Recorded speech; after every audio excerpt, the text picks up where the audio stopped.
উনি নিজেকে কি মনে করেন আমি বুঝতে পারি না। তিনি বলেছেন যে এই সংসদে তিনি শিক্ষকের ভূমিকা পালন করবেন। শিক্ষকতা করতে হলে তিনি একটা ইউনিভার্সিটি খুলুন, ওখানে যার পছন্দ গিয়ে ভর্তি হবে। আমরা তার ছাত্র হওয়ার জন্য এখানে আসি নাই। মাননীয় বক্তব্য কি আপনি দিবেন না আমি দেব?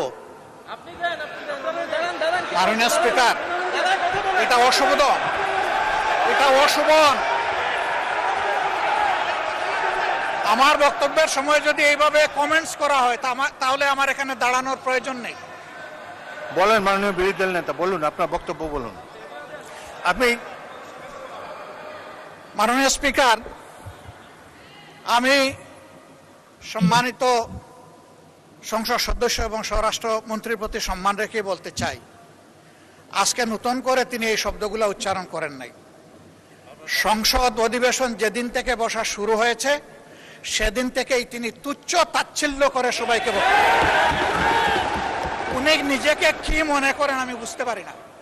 এমনকি তিনি সেই দুঃসাহস এখানে দাঁড়িয়ে তিনি দেখিয়েছেন, তিনি বলেছেন যে এই সংসদে তিনি শিক্ষকের ভূমিকা পালন করবেন। আমরা তার ছাত্র হওয়ার জন্য এখানে আসি নাই। মাননীয় শিক্ষকতা করতে হলে তিনি একটা ইউনিভার্সিটি খুলুন, ওখানে যার পছন্দ গিয়ে ভর্তি হবে, ওনার লেকচার শুনবে।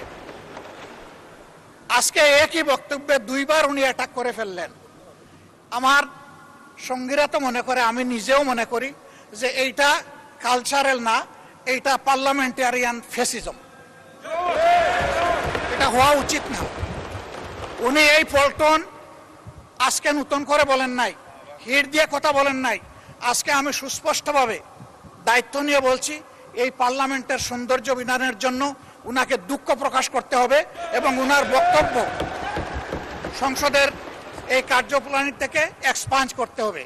যদি এইটুকু করে আমরা বসবো, না হইলে এখানে বসা অপমান নিয়ে আমাদের বসার কোনো প্রশ্ন। বিরোধী দলীয় নেতা জামাতের আমির ডক্টর শফিকুর রহমান আজকে রেগে গেছিলেন, এমনকি স্বরাষ্ট্রমন্ত্রীকে কায়দা রকম ঝাড়িয়েছে। ভিডিওটি অবশ্যই শেয়ার করবেন।